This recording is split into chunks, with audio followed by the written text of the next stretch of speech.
saw a picture of an honest-to-God leprechaun once.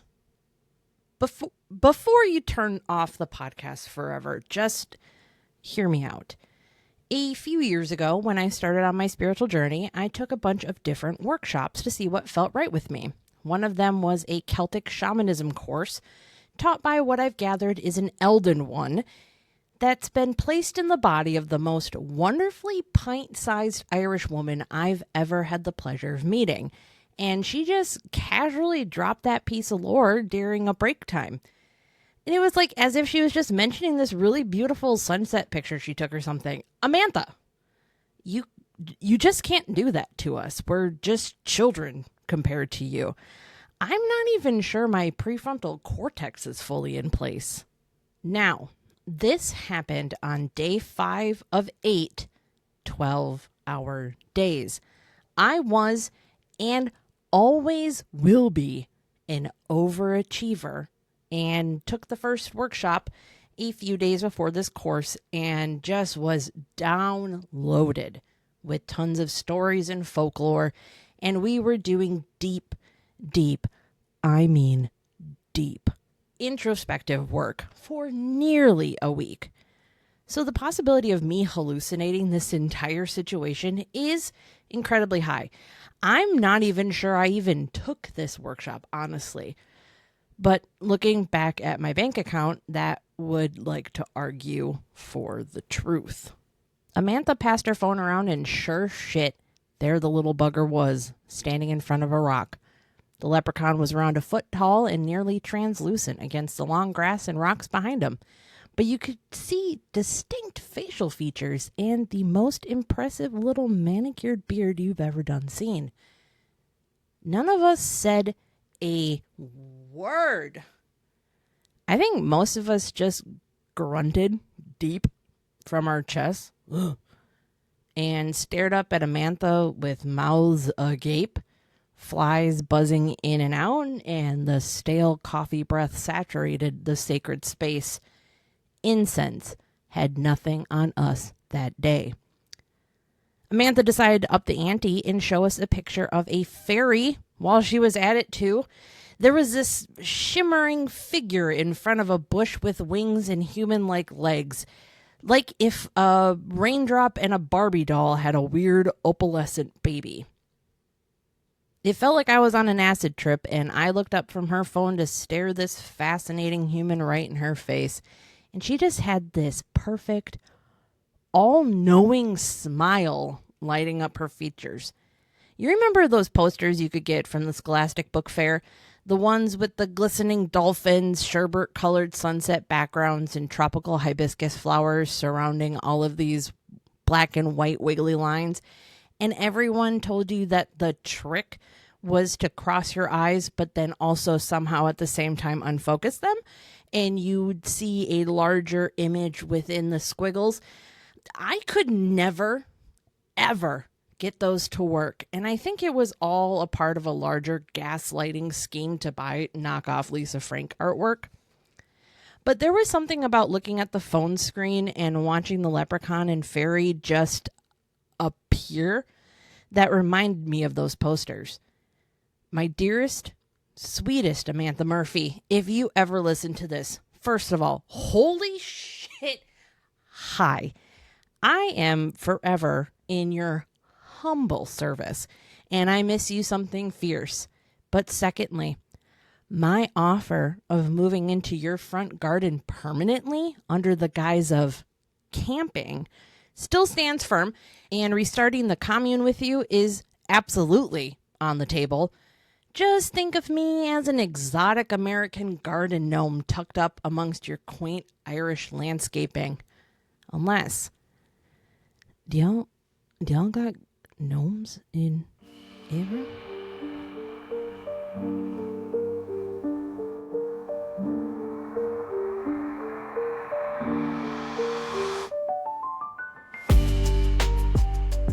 Hey there, I'm Megan, a freelance paranormal researcher and investigator of over 20 years, and welcome to Paranormal Potpourri, the show where we mix the ordinary with the extraordinary to uncover the strange, the mysterious, and the downright weird. The scent profile for today is gumdrops and hyssop.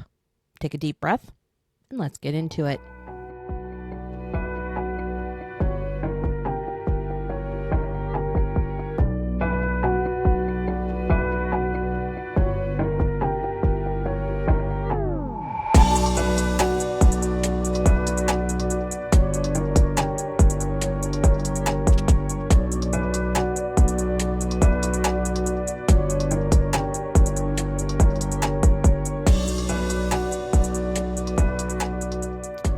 Attempting to capture evidence of the other side and other entities of high strangeness has been one of the main tenets for paranormal research since its humble beginnings. If I can be completely honest for a second, what we all live and breathe for in the paranormal world is a hearty and healthy "I told you so" moment. Nothing feels better than shoving a phone with a picture of blurry contents into someone's face and going, "Those are legs. Do you believe me now?" Not that I would or have ever done that before. I'm definitely more tactful. I wait until a natural break in conversation and then hop in with my fucking bullshit. The reactions are usually less than stellar, but all that matters to me is being able to waggle my phone around and go, "And I put it on Instagram so you can look at it later." Spirit photography is a tried and true method within the paranormal scene. You'd be hard pressed to find someone that doesn't have a helpful trick or a piece of advice on how to get the perfect shot when you're investigating. The purpose of spirit photography is to try and attempt to capture images and ghosts and other potentially supernatural entities onto film or various digital media. Tech advancements have definitely helped and also have definitely hindered this process over the years, and yet the goal is still the same: crystallize the exact moment when something appears that wasn't there before. We hearken back to our history degree roots for a moment as we have a fond flashback to the brief overview of the spiritualism movement that I discussed in episode 2. Just like seances and spirit mediums came into popularity in the mid to late 1800s, so did spirit photography. It was incredibly popular during the U.S. Civil War and would have a resurgence later on during World War I in Europe.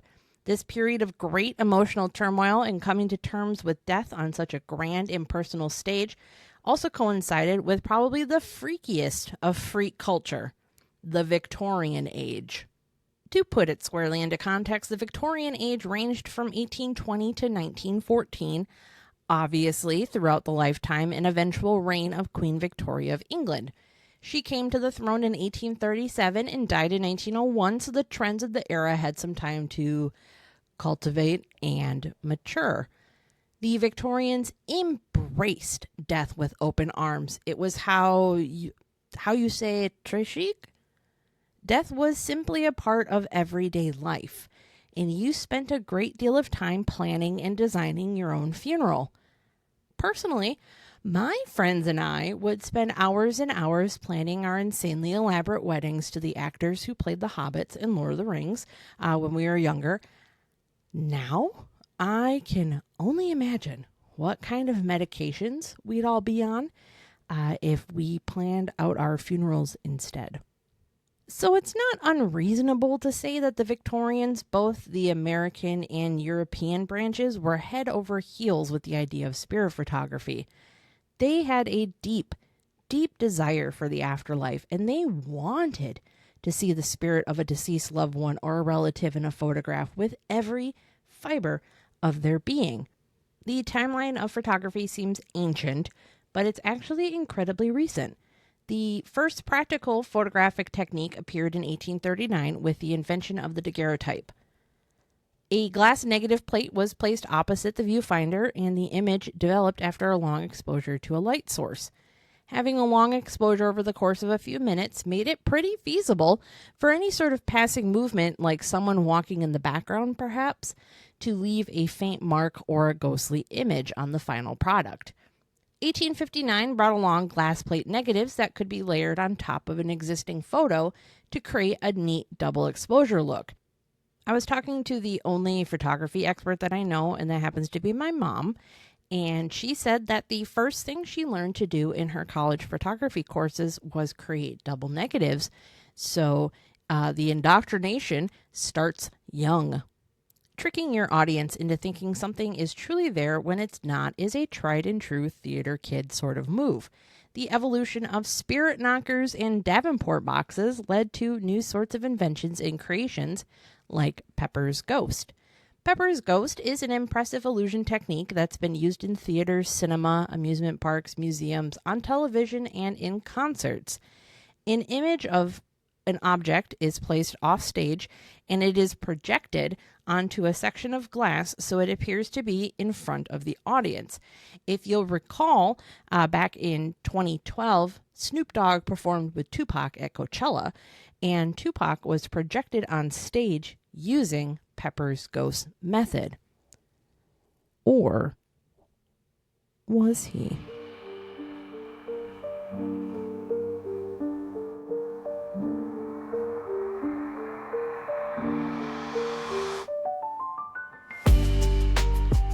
Two photographers developed quite the reputation of producing exactly what the weirdos of the Victorian public wanted: ghosts caught on film. In 1862, an engraver turned amateur photographer named William Mumler published an image of his cousin. This wouldn't be strange at all if it wasn't for the fact that this particular cousin had been dead for 12 years already. Mumler claimed it was a total accident. He was staging a self-portrait session, and as he went through the process of developing the image, the ghostly apparition of his dearly departed cousin just sort of appeared, as they always seem to do. The timing of his discovery couldn't have come at a better time in the United States. Mumler took the grief and turmoil of the Civil War and used it to its full advantage, setting up a fairly profitable spirit photographer business in Boston and New York. Mumler's best-known capture happened in 1869. A widow named Mrs. Tundle came for a spirit portrait session. She lost her beloved husband a few years prior and hoped for a potential visit. Dressed in all black, she sat primly on the chair Mumler had set up for her, facing the camera directly, her eyes glinting with hope. As the photograph developed, Mumler realized something monumental. He recognized the alleged spirit in the photograph. A pale male figure stood behind Mrs. Tundle, hands placed lightly on her shoulders. His face looked down upon her with longing. The man bore a striking resemblance to the former President Abraham Lincoln.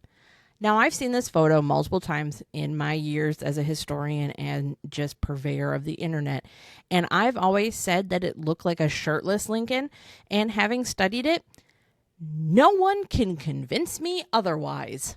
This is the hill I will die upon. Mrs. Tundle isn't Mrs. Tundle anymore because she's Mary Todd Lincoln. Mary Todd Lincoln isn't Mary Todd Lincoln anymore because she's Mrs. Tundle. Skip. Mumler's wife Hannah urged him to publicly identify Mrs. Tundle's husband because, what the fuck? Honest Abe is back and ready to bare knuckle brawl y'all in the afterlife. Hannah Mumler was a known healing medium and ran her own spiritual business alongside aiding Mumler in his endeavors, so her overall involvement in this may not have been totally ethical in nature. Shout out to all of my amoral shamans out there listening. This is also in the heyday of the spiritualist movement, and Mary Todd Lincoln was very open in her use of mediums and spiritualists to speak with Abe, and before his assassination, she was well known to use them to speak with their departed son, Willie. So once the photograph went the 1860s equivalent of #viral, it was widely harumphed as a very well-constructed double negative. Others concluded that Mumler's story of not knowing who Mrs. Tundle was an elaborate cover-up, because what are the exact odds that old Honest Abe was just floating around the studio at the exact moment the image plate was exposed on a complete stranger? Those particular odds were put to the test in April of '69 when William Mumler went on trial to face charges of fraud and larceny. Of all people to testify against Mumler in a fraud case, P.T. Barnum stepped up to the witness stand. Barnum pulled a Houdini before Houdini was ever a twinkle in his mother's eye, using another well-known photographer, daguerreotypist, Abraham Bogardus. Step aside, Leah Fox Fish. A new name has entered the ring. Bogardus had made around 200,000 daguerreotypes in his entire career. Dude's unquestionably legit, okay? So Bogardus and Barnum created a picture that appeared to show the circus ringleader with the ghost of Abraham Lincoln, just to prove to everyone how easy it was to conjure up a spirit photograph. William Mumler was acquitted due to the lack of evidence provided by the prosecution. They just couldn't prove beyond a shadow of a doubt that he was fabricating photographs. Repeat after me. We all know that classic saying, if the Abe Lincoln in the photo doesn't fit, you must acquit. Mumler went on to have a fairly successful photographic career, traveling between Boston and New York to capture the living and the dead onto film. He was frequently exposed as a fraud when people started to recognize some of the supposed spirits in publicized photos were still up and walking among the living. He was accused several times of staging quote-unquote ghosts of living people, and more fingers were pointed at Mumler, all claiming that he would break into homes to steal photos of deceased loved ones to use in his future double exposures. Now, imagine going downstairs in the morning, seeing that someone broke in, and you're doing a walkthrough of the house to see the potential damage or, what items were stolen, and you suddenly realize that your photo of Meepers and Peepums is missing from upon the mantle. Then you start hearing about this craze of photos with ghosts appearing in the background, and suddenly you see Meepers and Peepums showing up as see-through figures.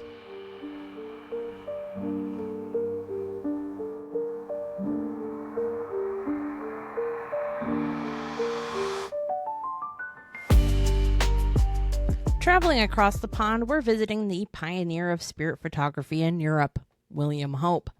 Hope was a member of a well-known spiritualist group called the Crew Circle, which was named after where he and the group members were from in England. Hope produced his first spirit photo in 1905, and by 1916, he was out and about in the public, duping everyone and their mothers into paying for fake ghost photos. One such dupster, is it dupey? Dupay? Like toupee, a Dupington, was named William Crooks. Apparently, everyone in this episode is named William. William Crooks had his photograph taken by Hope, and the mysterious figure of his wife appeared on the glass plate. Now, to understand something, William Crooks was the president of the Society for Psychical Research, and a close friend and colleague, Oliver Lodge, pointed out the very obvious signs of double exposure on the photograph. Lodge noted that his wife's image came from a copy of a wedding anniversary photo that was printed in the newspaper years prior. Did that knowledge sway Crooks into declaring Hope a fraud? Nah, my dog. Crooks was sipping from the same cup of delusional Kool-Aid as Sir Arthur Conan Doyle. As a die-hard spiritualist, Crooks said, "Critics, shut the frickin' frick up. The photo was real, you goddamn idiots." Hope struck gold when he opened up his studio. Just like William Mumler capitalized on the tragedy of the Civil War, William Hope had the First World War and then the Spanish influenza to make his quote-unquote millions on. The general population was desperately looking for closure, a sliver of solace that their loved one was still around or had finally found peace. During times of great social unrest and discombobulation is when the snake oil salesmen make their greatest fortunes. 1920 started the trend of exposing William Hope as a well and true fraud of the utmost degree. An elaborate trap was set by Edward Bush, who used the fake name of Wood in a letter to Hope asking to sit for a spirit portrait.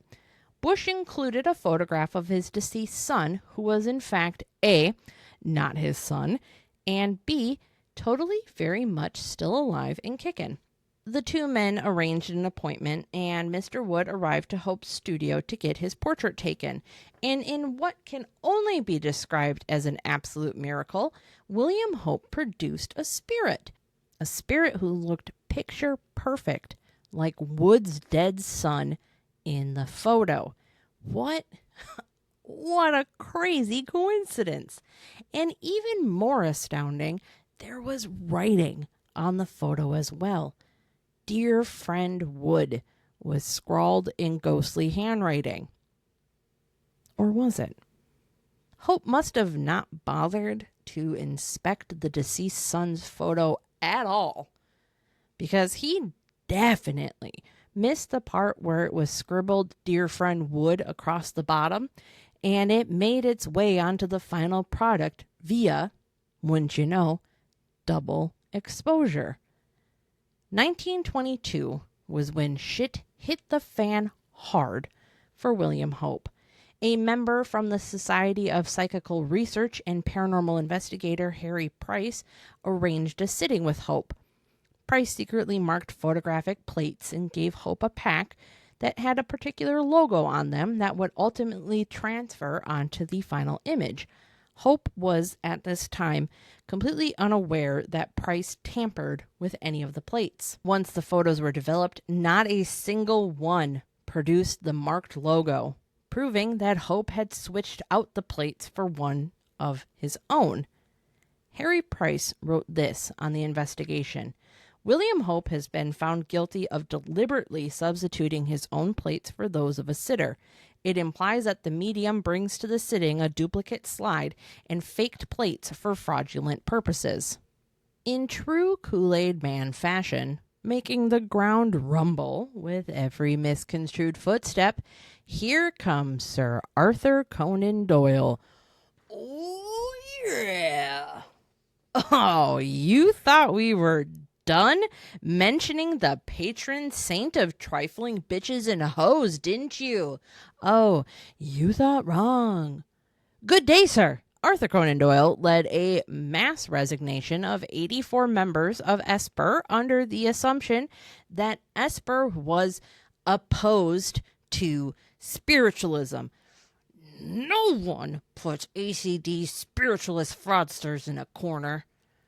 ACD and his cronies threatened Price for years over writing more what they called sewage about spiritualists, and said if he continued, Price would meet the same fate as Houdini. Like, fucking damn, bitch. God, calm the fuck down. It was a misunderstanding on your part. Like, you're out here talking about getting punched in the stomach and rupturing appendixes? Like, who hurt you, Arthur?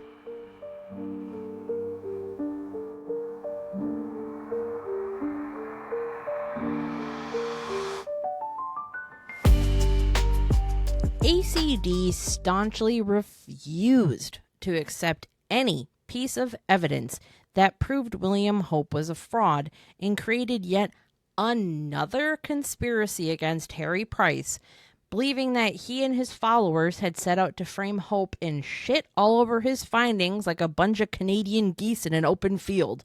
The case of William Hope and his crew circle deserves to be remembered today because it shows that it is practically impossible and futile to try to convince someone who wants to believe even in the face of quite convincing contrary evidence. That comes from a quote from Massimo Polidoro, a psychologist, co-founder, and the executive director of the Italian Committee for the Investigation of Claims of the Pseudosciences in regards to his own personal research of William Hope and the crew circle.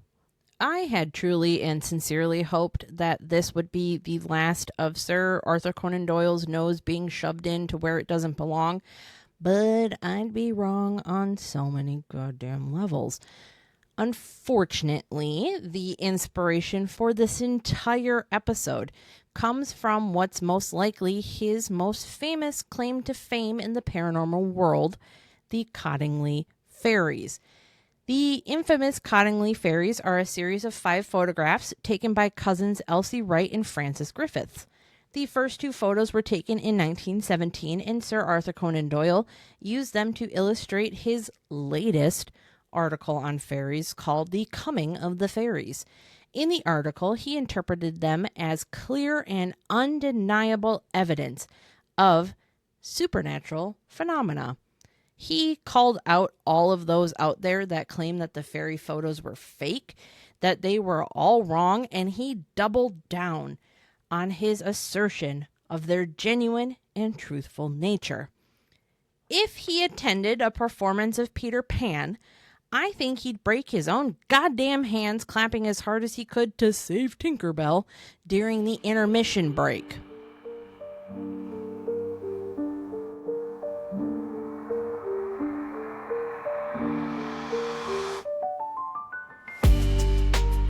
So, how did all of this frivolous fairy fervor come to be?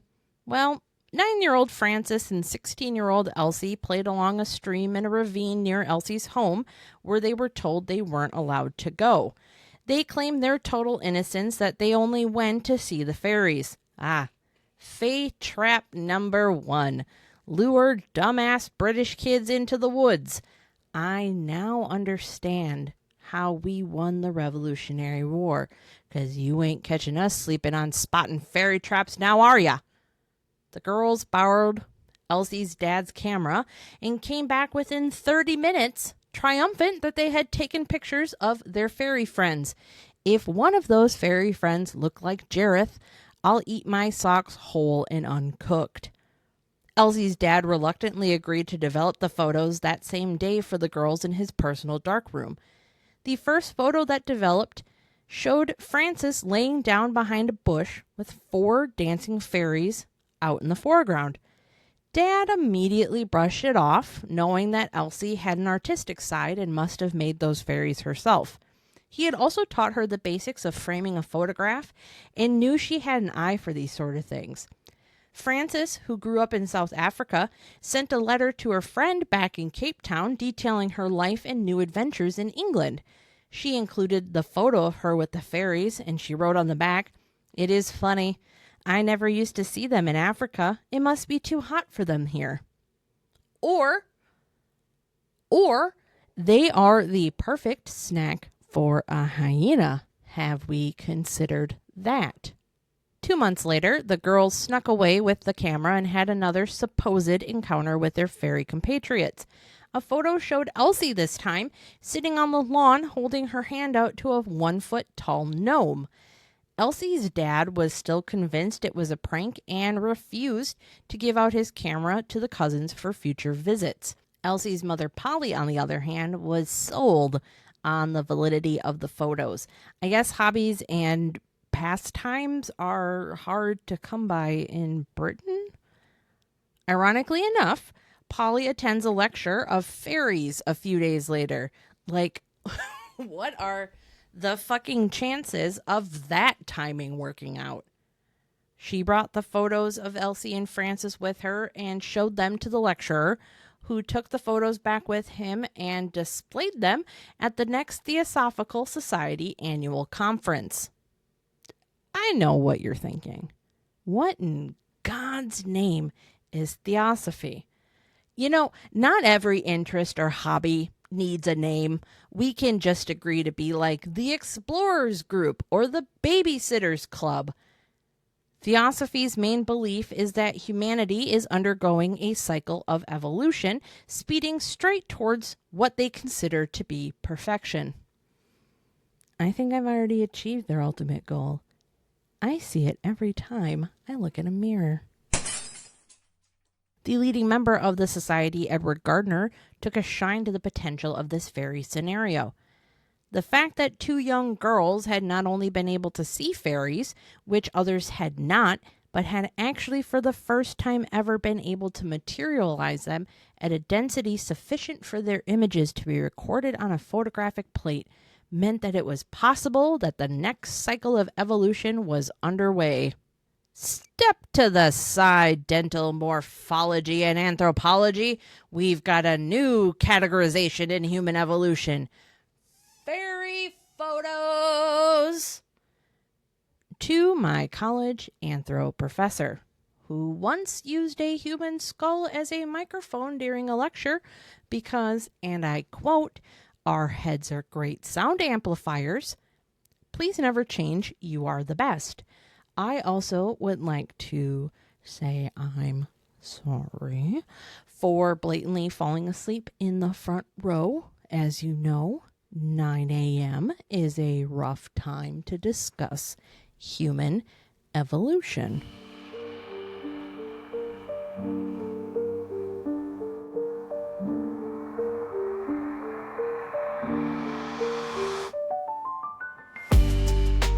Gardner took the photos and glass plate negatives to Harold Snelling, a photography expert. Snelling agreed that the photos and their negatives were, as he said, genuine, unfaked photographs. Now, listen to that again. Genuine, unfaked photographs. Snelling didn't come right out and say that there were actual fairies, just that the photographs were of whatever was in front of the camera at the time. If that isn't a solidly vague statement of undeniable proof of fairies. Take one good fucking guess as to who helped Gardner get a second opinion from the Kodak company. Oh, yeah. God, there's so much drywall. How do you keep fixing these walls so quickly? That's right. The defender of all things unexplained and extraordinary, Sir Arthur Conan Doyle. In a shocking twist of events, Kodak declined to issue any sort of certificate of authenticity for the photographs. Gardner and Arthur Conan Doyle were just a little sus over the opinions of some of Kodak's techs after hearing one of them say, well, after all, as fairies couldn't be true, the photographs must have been faked somehow. Gardner and Conan Doyle took those three opinions and made it a 2-1 decision in favor of the authenticity and validity of the Cottingley fairies. 4 out of 5 dentists also think this is all bullshit. Gardner was sent on a solo mission in 1920 to visit Elsie Wright and investigate the alleged fairy hideout in her backyard. Elsie's dad told Gardner he thoroughly searched the woods and house for anything incriminating and happened to find absolutely nothing. I can only assume that Elsie's dad's testimony sounded a little bit like this. Like, I stomped around in the high grass for what seemed like hours, and all I could hear were these high-pitched shrieks, but I didn't see anything out of the ordinary. What he didn't know was that was the darkest day in backyard fairy history, second only to the day little bunny Foo-Foo relapsed. Using that as his only form of proof, Gardner declared that the family was honest and truthful in their recollection of the events from 3 years prior. Gardner made several more visits to the family land and on one particular trip brought Elsie and Francis their own cameras and instructed them to document what they saw under what he said was strict guidelines and what I say had to be something along the lines of just go fucking nuts, girls. And to no one's surprise, neither mine or yours by this point, the girls came back with photos of them interacting with fairies. So a total of 5 photographs of the girls, fairies, and other fae-like creatures were published from 1917 and the photo sessions from 1920. You have Alice and the Fairies published in July of 1917. This is going to be the most iconic photograph of the set. You have Iris and the Gnome from September of 1917 and the next 3 from August of 1920. Alice and the Leaping Fairy, fairy offering flower to Iris, fairy sunbath, elves, etc. The names Iris and Alice came from none other than Sir Arthur Conan Doyle when he published the photos alongside an article he wrote called Fairies Photographed in December of 1920. Again, this is the man that wrote Sherlock Holmes, the iconic Hound of the Baskervilles, the several Pips, I think. I don't know. I'm trying to remember what the BBC Sherlock episode had. Just drunk things with phone chargers. But Fairies Photographed is the best you could do. I'm so glad he's dead. I really, really am passionate about keeping history alive, but some people don't need the limelight like Sir Arthur Conan Doyle. He makes me so irrationally upset. I'm going to move on. I can feel my heart rate increasing the more I think about this.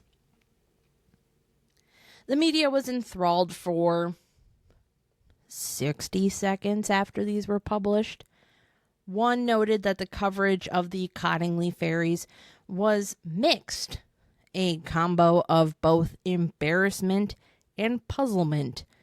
Historical novelist and poet Maurice Hewlett critiqued the frenzy stirred by Sir Arthur Conan Doyle with, and knowing children, and knowing that Sir Arthur Conan Doyle has legs, I decided that the Miss Wrights have pulled one of them. I will die by the fact that we need more roasting prose in today's society. My God.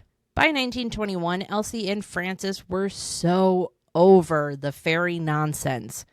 They claimed to no longer be able to see or interact with the fairies after their last photo session. Teens, am I right? Gardner made one last visit and swore that he was surrounded by fairies everywhere he went, and yet no photographs. That's pretty interesting. By the 1980s, Elsie and Frances fully admitted that they had faked the photos. They crafted cardboard cutouts of fairies that they had found in a popular children's book and used Elsie's knowledge of photography to frame the fairies in different poses. Elsie stood by the fact that each photo was created by human hands. Frances was much more reluctant to give up the ghost on photo number 5, the fairy sunbath. Their stories altered as time and multiple interviews went on. The cousins would say that rational people don't see fairies in one article and then go on TV the next day and say that the photos were faked, but they for truly and for really saw fairies with their own eyes. Elsie and Frances finally confessed that they were just too embarrassed to tell the truth after they had managed to successfully fool Sir Arthur Conan Doyle. From Elsie, 2 village kids and a brilliant man like Conan Doyle, well, we could only keep quiet. And from Frances, I never even thought of it as being a fraud. It was just Elsie and I having fun, and I can't understand to this day why they were taken in. They wanted to be taken in. I guess it's true what they say. If you believe in something hard enough, it will eventually become your reality. I believe I'm a millionaire and Harry Styles is in love with me. I believe I'm a millionaire and Harry Styles is in love with me. I believe I'm a millionaire and Harry Styles is in love with me. I believe I'm a millionaire and Harry Styles is in love with me. I believe I'm a millionaire and Harry Styles is in love with me.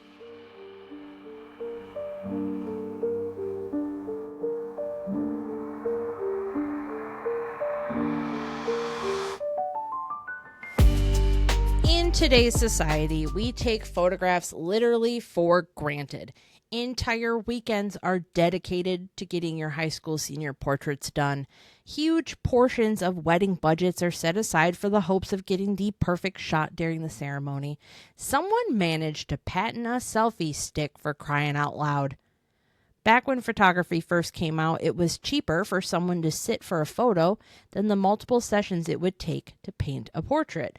These stalwart facial expressions came from having to sit still for multiple minutes in a row to avoid any blurring from movement with the long exposure necessary for early cameras. It also came from an irrational fear that cameras stole parts of your soul. And well, that's another episode entirely. Some photos, though, show movement of the subjects, and some are in perfect crispness, almost like they're unmoving in real life. In all honesty, the only photograph most living in the US and Europe would have done was when they weren't, living. Post-mortem photography became a way for the middle class to remember their dead. This practice was originally restricted to those in the upper class who could afford it. Many early photographers advertised that they could come photograph the deceased within an hour's notice of their death, and they charged around 25 cents or about $9 today. There were two styles of poses that became en vogue with postmortem work. You've got posthumous mourning. The corpse would be positioned with their eyes pried open, posed often in a chair as if they were still alive. You can only imagine that getting their eyes opened was considered quite the task. This you can effect handily by using the handle of a teaspoon. That was some advice from photographer Charlie Orr back in 1873. A phenomenon called tache noir, or black stain, could be picked up in a photo depending on how close the photographer got. Eyes that remained open after death dried up, and the exposed corneas turned a sort of reddish orange to blackish color. Could it be meepers? Could it be a demon? The world will never know. The other posing style was called mortuary. The corpse, with their eyes thankfully closed, would be laid out on the deathbed or in a coffin or a casket. The deceased and their ultimate beautification became the main point of pride for the family and the photographer. You had your ornate caskets, lush floral displays, elaborate wreaths that were put out on display. Great effort was put towards making and posing the deceased in such a way that they seemed alive. A photograph of the dead certifies, so to speak, that the corpse is alive. As corpse, it is the living image of a dead thing. Quote by Roland Barthes. Many corpses were surrounded by remaining family, pets, toys, or their favorite objects. This was called a mourning tableau, and it was a way to create a long-lasting, evocative image of the deceased. It wasn't glamorous work to get corpses posed and stylized. There were things called hidden mothers, which was a trick to get living children to sit still and stay calm. The mother was hidden in frame under a cloth, holding the child in place. Mothers would often pose holding their deceased child or hide behind living siblings with the deceased in their arms. Some photographers tried their hand at artistry and attempted to paint eyeballs on closed eyelids, both on the physical corpse and once the photo was developed. As you can probably imagine, this technique had varied levels of success. In an 1873 edition of the Philadelphia Photographer, detailing the challenges of posthumous photographs, Albert Southworth shined some disturbing light on this practice. If a person has died and friends are afraid that there will be a liquid ejected from the mouth, you can carefully turn them over just as though they were under the operation of an emetic. You can do that in less than a single minute, and every single thing will pass out, and you can wipe out the mouth and wash off the face and handle them just as well as if they were well persons. Now, I thought holding back my friend's hair as they yartzed was commendable, but awards, medals of honor, Nobel fucking Peace Prizes. These photographers deserve as much recognition and rewards that we can bestow upon them. Oh my God. Like I mentioned earlier, the Victorians had quite the morbid curiosity around death. Just like planning their funerals, figuring out how to set the stage, so to say, for these photos was as equally as important. These photos were cherished images, future heirlooms, and the rituals set around them were deeply appreciated by everyone involved. It's a taboo concept to us in this day and age to stage and photograph the dead. I know some people who photograph the floral arrangements and picture boards at the funerals for family to look at later on and remember. But the idea of pulling out your phone and snapping a quick pic of Peepers in his favorite suit and tie is tantamount to swearing in church or flipping off a baby in public. You just don't do it. Or if you do it so no one notices.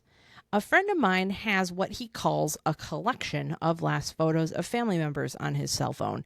They're a bit shocking once your brain turns over exactly what you're looking at, but they're also sort of touching and a little bit sweet. The final look at a loved one before you aren't able to ever again.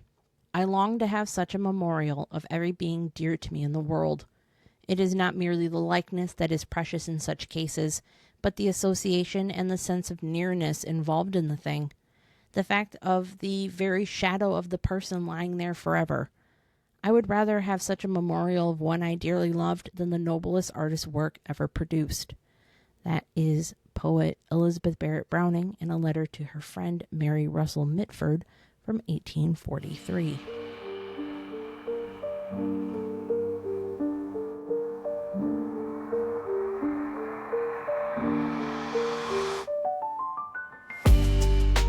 A discussion over whether or not orbs in photographs nowadays could be considered paranormal would result in a full-out bare-knuckle dust-em-up among paranormal researchers and investigators alike.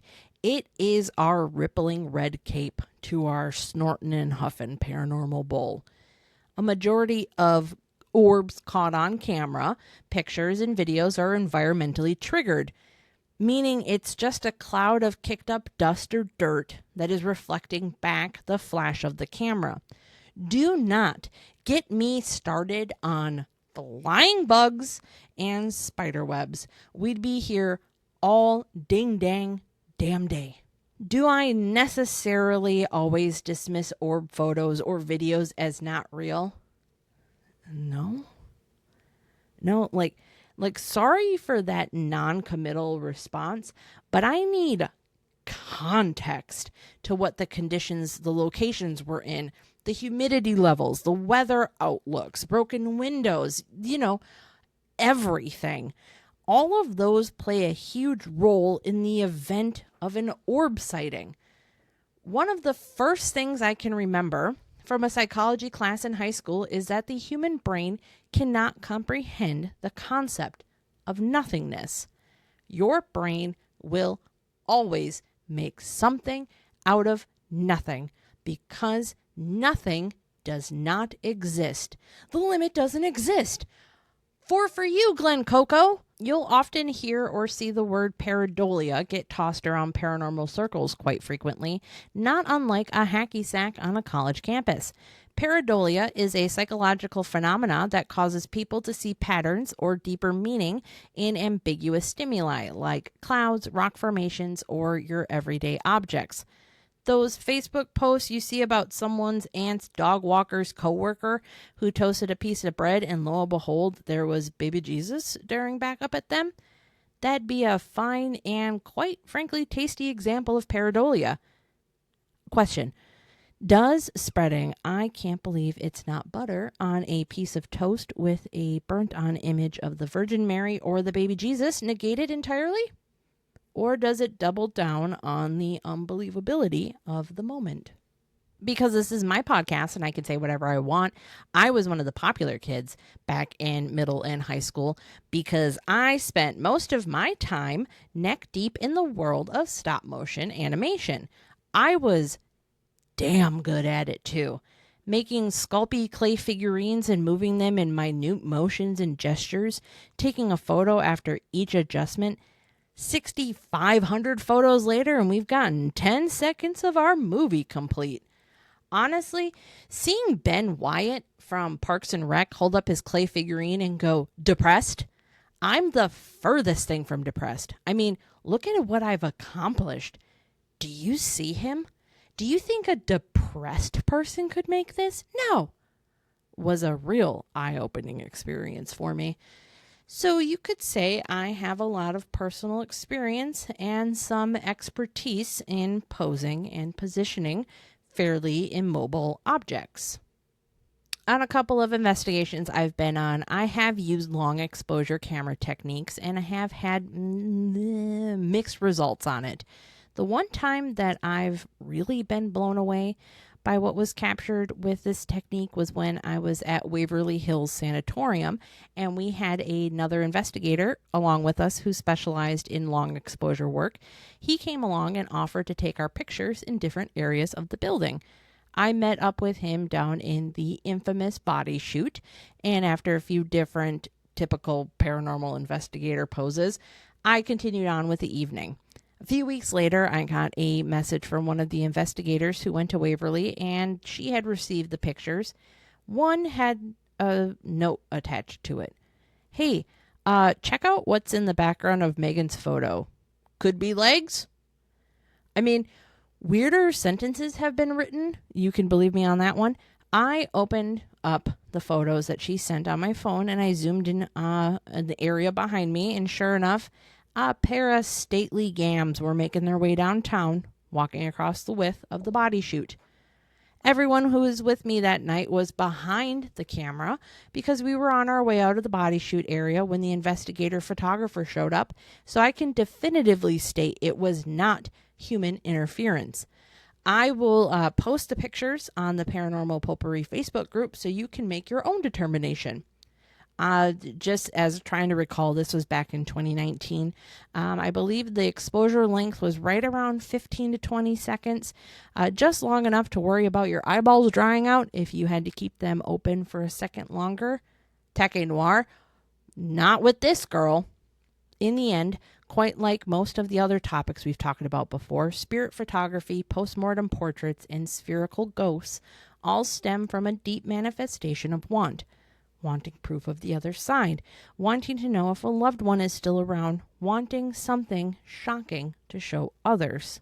Joe Diffie said it perfectly in his 1993 number 3 hit on the Billboard Hot Country Songs with, "Well, I ain't afraid of dying, it's the thought of being dead. I want to go on being me once my eulogy's been read. Don't spread my ashes out to sea, don't lay me down to rest. You can put my mind at ease if you fill my last request. Prop me up beside the jukebox if I die."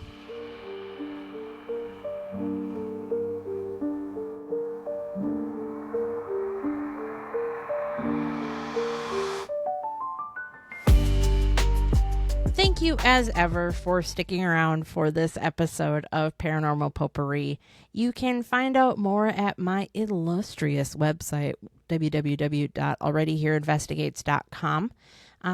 If you are wondering where I will be over the next couple of months, check the Apple AirTag that you have in my car, I'm assuming. Or if you are interested at all and you hear this in time, make your way over to Houghton Lake, Michigan this weekend. So that would be Saturday, March 8th. That I will be at Potographs Parafest 6, hosted by a good friend of mine, Tim Mail, and his wife, Lauren Mail. And they got the scheduled event sent out today, and I'm losing my mind. I'm very excited. We've got Dustin Perry's going to be there. Shane Pittman. Oh my God. There's lunch as well. It goes to a good cause. They are raising money for the local Roscommon County Animal Shelter. And if you would like, you can send me a message on how you can donate. You can send a message of good luck because I will be road tripping with my parents. So I will see who survives that. And we get to hang out with a whole bunch of spooky people in honor of a very good boy, Mr. Murray. Shout out to the artists on Pixabay that I use for the wonderful sound effects in today's episode. My prowess in technology keeps getting better and better. And thank you to the artists that I used for my intro and outro and segue sections.